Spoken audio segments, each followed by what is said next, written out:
ನಮಸ್ಕಾರ friends, welcome to my channel. Friends, ನಿಮ್ಮೆಲ್ಲರಿಗೂ ಆತ್ಮೀಯ ಸ್ವಾಗತ.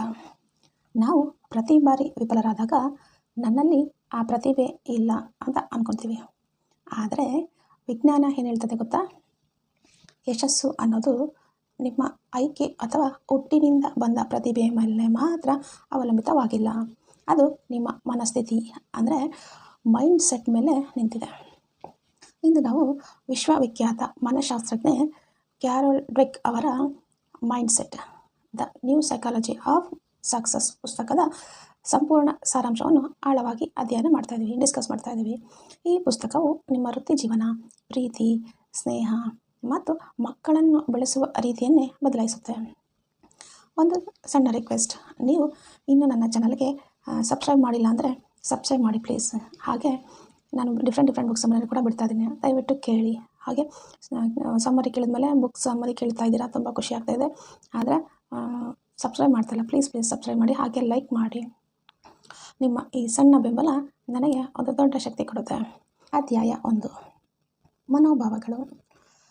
ನಿಮ್ಮ ಆಲೋಚನಾ ಶೈಲಿಯನ್ನು ಬದಲಾಯಿಸಿದರೆ ನಿಮ್ಮ ಜೀವನದಲ್ಲಿ ಹೊಸ ಮಟ್ಟದ ಯಶಸ್ಸನ್ನು ಸಾಧಿಸಬಹುದೇ? ಲೇಖಕರು ಹೇಳ್ತಾರೆ, ಒಂದು ಸ್ಪಷ್ಟವಾದ ಉತ್ತರವನ್ನು ಕೊಡ್ತಾರೆ. ಹೌದು, ಖಂಡಿತವಾಗಿಯೂ ಸಾಧ್ಯ. ಈ ಅಧ್ಯಾಯದಲ್ಲಿ ಡ್ವೆಕ್ ಅವರು ನಮಗೆ 2 ಮೂಲಭೂತ ಮನೋಭಾವಗಳನ್ನು ಪರಿಚಯಿಸ್ತಾರೆ: ಸ್ಥಿರ ಮನೋಭಾವ ಮತ್ತು ಬೆಳವಣಿಗೆಯ ಮನೋಭಾವ. ಈ 2 ಮನೋಭಾವಗಳು ನಮ್ಮ ಜೀವನದ ಪ್ರತಿಯೊಂದು ಕ್ಷೇತ್ರದಲ್ಲಿ ಹೇಗೆ ಪ್ರಭಾವ ಬೀರುತ್ತವೆ ಅನ್ನೋದನ್ನು ಅವರು ವಿವರಿಸ್ತಾರೆ. ಮೊದಲನೆಯದು ಸ್ಥಿರ ಮನೋಭಾವ. ಈ ಮನೋಭಾವ ಹೊಂದಿರುವ ವ್ಯಕ್ತಿ ನಂಬುತ್ತಾರೆ, ತನ್ನ ಬುದ್ಧಿಮತ್ತೆ, ಪ್ರತಿಭೆ ಮತ್ತು ಸಾಮರ್ಥ್ಯಗಳು ಹುಟ್ಟಿನಿಂದಲೇ ನಿಗದಿಯಾಗಿರುತ್ತೆ, ಅವು ಬದಲಾಗಲಾರವು ಅಂತ. ಇಂತಹ ವ್ಯಕ್ತಿ ಕಷ್ಟಕಾರಿ ಸಂದರ್ಭಗಳನ್ನು ತಪ್ಪಿಸಿಕೊಳ್ಳಲು ಪ್ರಯತ್ನಿಸ್ತಾನೆ, ಯಾಕಂದರೆ ಸೋಲು ಅವನಿಗೆ ತನ್ನ ಕೊರತೆಯ ಸಾಕ್ಷಿಯಾಗಿ ಕಾಣುತ್ತದೆ. ಪ್ರಯತ್ನ ಪಡುವುದೇ ದೌರ್ಬಲ್ಯದ ಚಿಹ್ನೆ ಅಂತ ಅವನು ಭಾವಿಸ್ತಾನೆ. ಟೀಕೆಗಳನ್ನು ಕೇಳಿದರೆ ಮನಸ್ಸು ಮುದುರಾಗುತ್ತೆ. ಆದರೆ ಎರಡನೆಯ ಮನೋಭಾವ, ಬೆಳವಣಿಗೆಯ ಮನೋಭಾವ, ಸಂಪೂರ್ಣ ಭಿನ್ನ.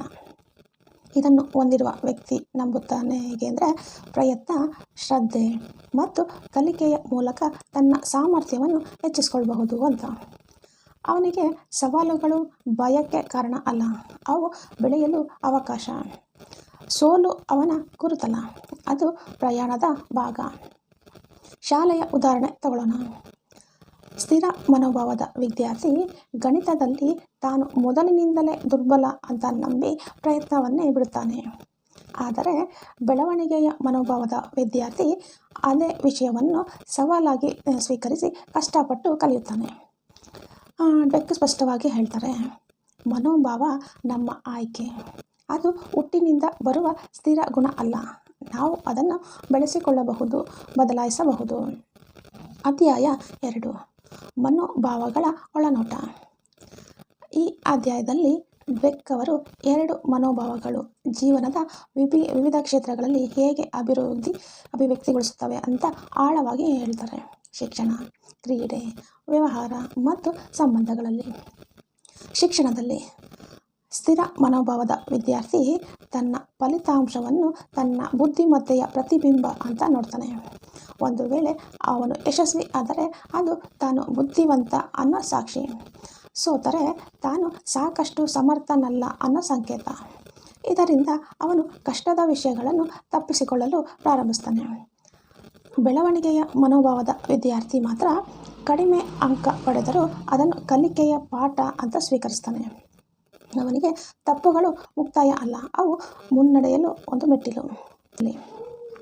ಸ್ಥಿರ ಮನೋಭಾವದ ಕ್ರೀಡಾಪಟು ನೈಸರ್ಗಿಕ ಪ್ರತಿಭೆ ಇದ್ದರೆ ಮಾತ್ರ ಸಾಧನೆ ಸಾಧ್ಯ ಅಂತ ನಂಬುತ್ತಾನೆ. ಆದರೆ ಕಷ್ಟ ಬಂದಾಗ ಪ್ರತಿಭೆಯ ಮಾತ್ರ ಸಾಲದು ಅಂತ ಅರಿವಾಗಿ ಅವನು ಕುಗ್ಗಿ ಹೋಗ್ತಾನೆ. ಬೆಳವಣಿಗೆಯ ಮನೋಭಾವದ ಕ್ರೀಡಾಪಟು ಮೈಕಲ್ ಜಾರ್ಡನ್ ರಂತೆ ಯೋಚನೆ ಮಾಡ್ತಾನೆ. ಜಾರ್ಡನ್ ತನ್ನ ಶಾಲಾ ಬ್ಯಾಸ್ಕೆಟ್ಬಾಲ್ ತಂಡದಿಂದ ಕೈ ಬಿಡಲ್ಪಟ್ಟಿದ್ದರು. ಅವರು ಅದನ್ನು ಸ್ಫೂರ್ತಿಯಾಗಿ ಪರಿವರ್ತಿಸಿ ಮತ್ತಷ್ಟು ಕಠಿಣ ಅಭ್ಯಾಸ ಮಾಡಿ ಇತಿಹಾಸದ ಶ್ರೇಷ್ಠ ಆಟಗಾರರಲ್ಲಿ ಒಬ್ಬರಾದರು.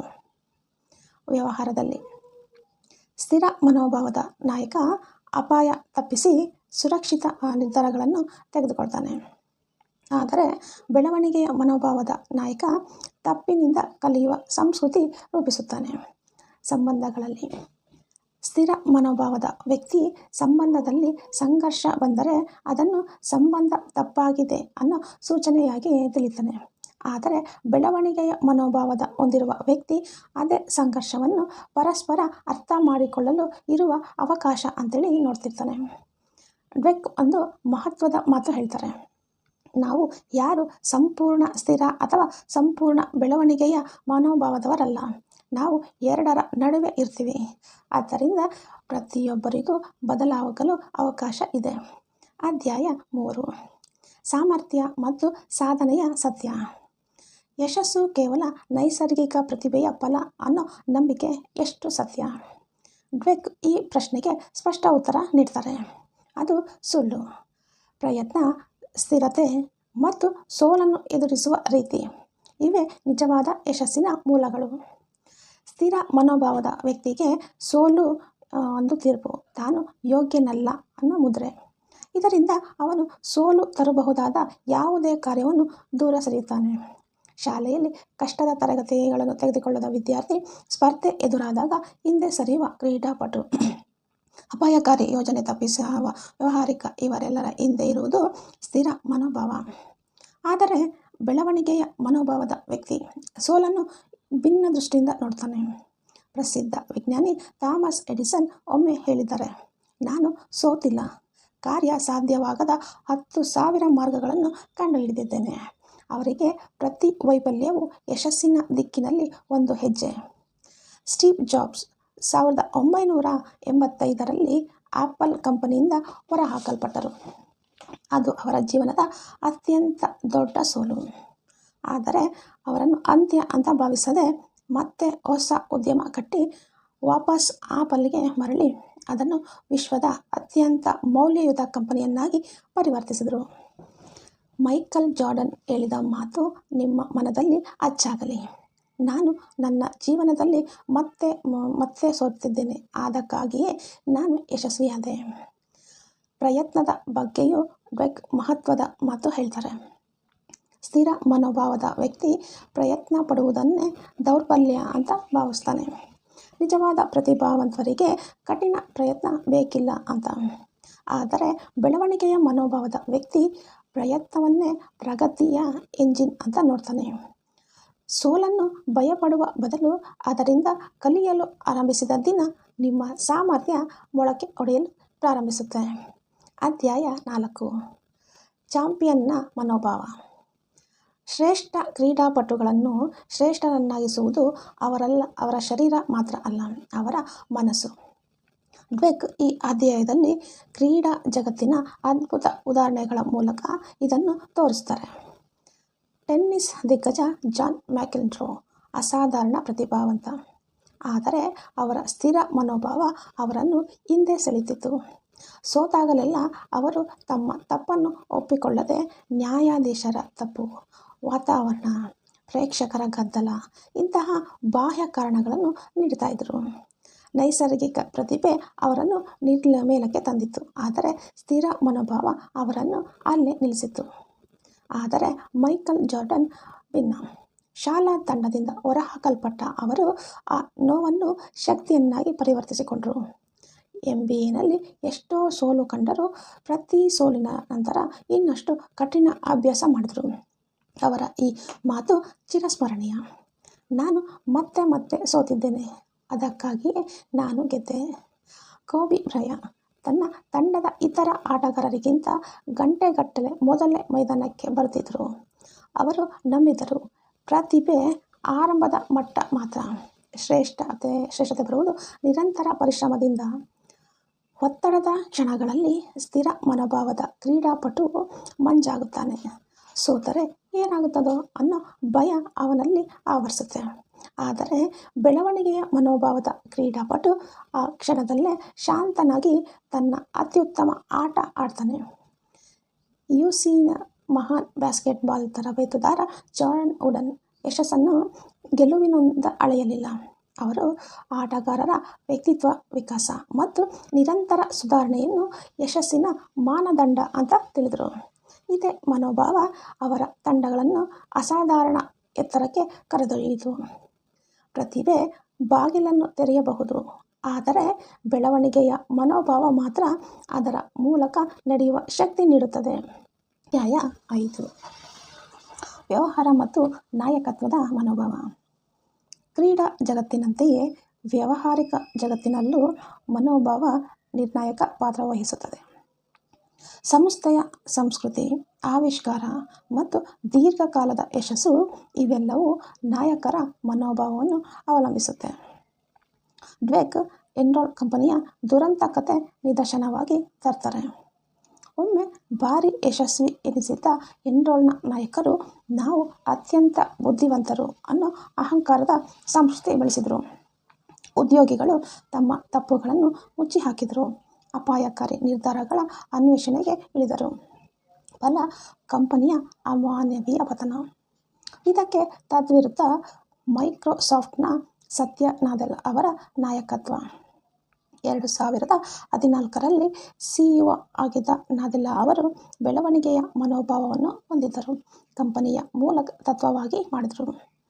ತಪ್ಪು ಮಾಡಿದವರನ್ನು ಶಿಕ್ಷಿಸದೆ ಕಲಿತವರಿಗೆ ಮೆಚ್ಚುಗೆ ನೀಡಿದರು.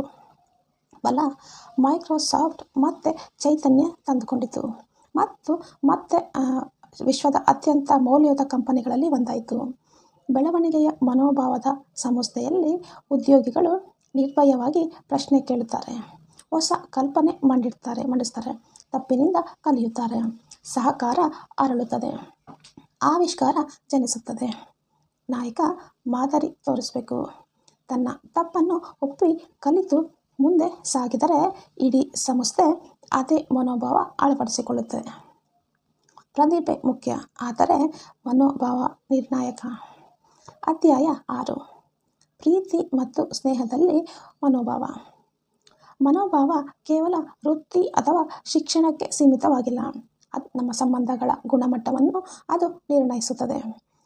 ಸ್ಥಿರ ಮನೋಭಾವದ ವ್ಯಕ್ತಿ ನಂಬುತ್ತಾನೆ, ಪ್ರೀತಿ ಸ್ವಾಭಾವಿಕವಾಗಿ ಆಗಬೇಕು, ಪ್ರಯತ್ನ ಬೇಕಾದರೆ ಸಂಬಂಧ ಸರಿಯಾದದ್ದಲ್ಲ, ಜಗಳ ಎದುರಾದರೆ ಇದು ತಪ್ಪು ಜೋಡಿ ಅಂತ ಭಾವಿಸಿ ಹಿಂದೆ ಸರಿಯುತ್ತಾನೆ, ಕಷ್ಟದ ಮಾತುಕತೆ ತಪ್ಪಿಸಿ ಸಮಸ್ಯೆ ಸ್ವಯಂ ಪರಿಹಾರ ಆಗಲಿ ಅಂತ ಕಾಯ್ತಾ ಇರ್ತಾನೆ.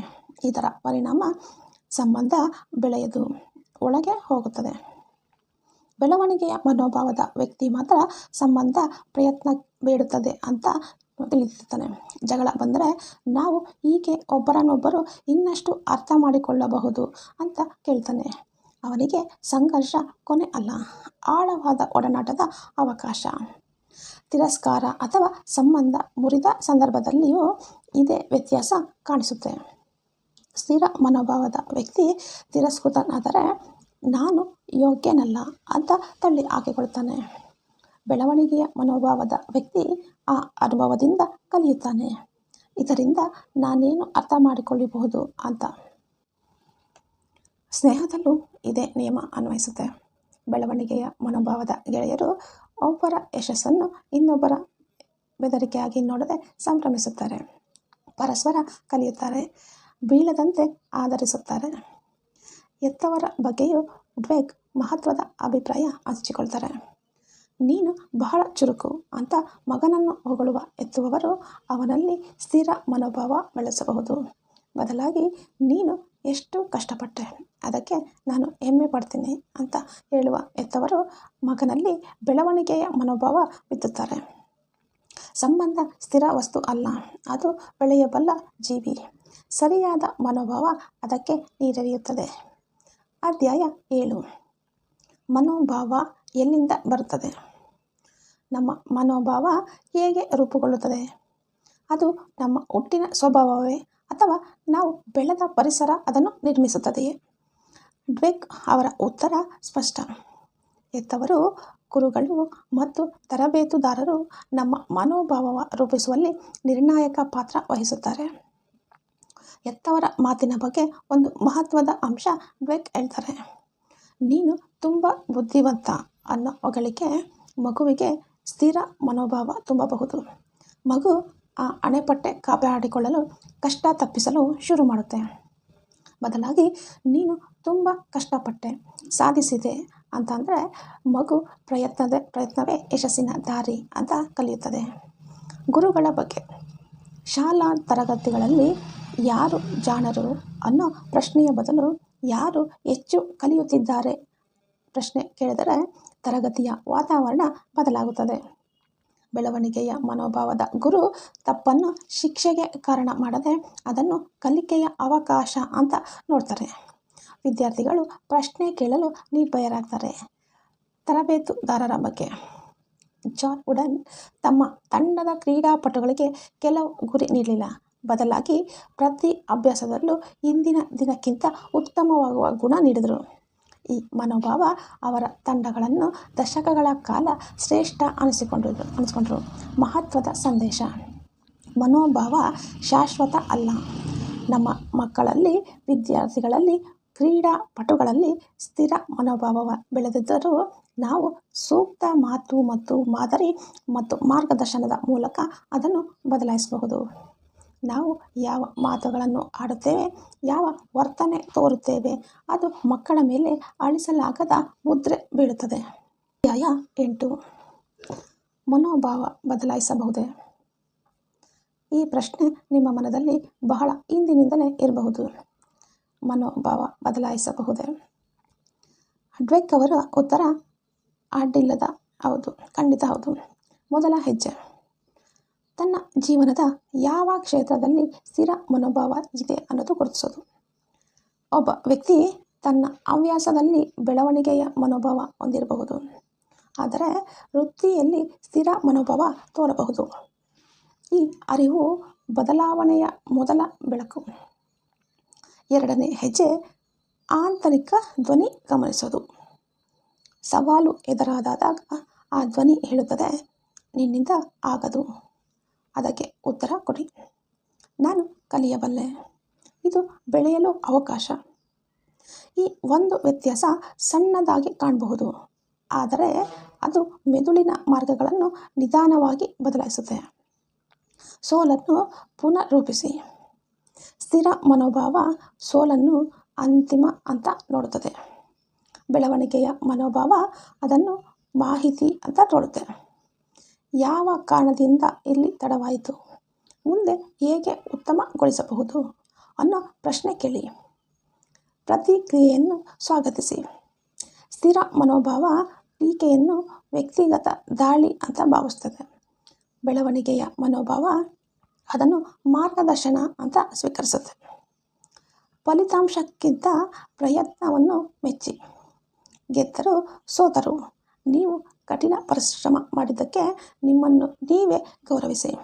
ಇದು ನಿಮ್ಮ ಪ್ರೇರಣೆ ಜೀವಂತ ಇರಿಸುತ್ತದೆ. ಫ್ರೆಂಡ್ಸ್, ಕ್ಯಾರಲ್ ಡ್ವೆಕ್ ಅವರ ಈ ಪುಸ್ತಕ ನಮಗೆ ಕಲಿಸುವ ದೊಡ್ಡ ಪಾಠ ಏನಪ್ಪ ಅಂದರೆ, ನಮ್ಮ ಸಾಮರ್ಥ್ಯಗಳಿಗೆ ಮಿತಿ ಇಲ್ಲ. ನಾವು ನಮ್ಮನ್ನು ನಾವು ಏಕೆ ನೋಡಿಕೊಳ್ಳುತ್ತೇವೆ ಅನ್ನೋದೇ ನಮ್ಮ ಭವಿಷ್ಯವನ್ನು ಬರೆಯುತ್ತದೆ. ಬೆಳವಣಿಗೆ ಅನ್ನೋದು ನೋವಿನಿಂದ ಕೂಡಿದರೂ ಅದು ಸ್ಥಿರವಾಗಿ ನಿಂತು ಕೊಳೆಯೋದಕ್ಕಿಂತ 1000 ಪಾಲು ಮೇಲು. ಸೋಲನ್ನು ಪ್ರೀತಿಸಿ, ಸವಾಲನ್ನು ಅಪ್ಪಿಕೊಳ್ಳಿ. ಈ ಮಾಹಿತಿ ನಿಮಗೆ ಉಪಯುಕ್ತ ಅಂತ ಅನಿಸಿದ್ರೆ ದಯವಿಟ್ಟು ನಿಮ್ಮ ಕನಿಷ್ಠ 3 ಸ್ನೇಹಿತರಿಗೆ ಈ ವಿಡಿಯೋ ಶೇರ್ ಮಾಡಿ. ನೀವು ವಿಡಿಯೋ ಪೂರ್ತಿ ಕೇಳಿದ್ದೀರಿ ಅಂತಂದರೆ ನೀವು ಕೂಡ ಬೆಳವಣಿಗೆಯ ಹಾದಿಯಲ್ಲಿ ಇದ್ದೀರಿ ಅಂತಲೇ ಅರ್ಥ. ಆದರೆ ಸಬ್ಸ್ಕ್ರೈಬ್ ಮಾಡಲು ಮರೆಯಬೇಡಿ. ಇಂತಹ ಮತ್ತಷ್ಟು ಅಮೂಲ್ಯ ಪುಸ್ತಕಗಳ ಸಾರಾಂಶದೊಂದಿಗೆ ನಾನು ಮತ್ತೆ ಬರ್ತೇನೆ. ಅಲ್ಲಿಯವರೆಗೆ ಕಲಿಯುತ್ತೀರಿ, ಬೆಳೆಯುತ್ತೀರಿ. ಧನ್ಯವಾದಗಳು. ಶುಭ ದಿನ.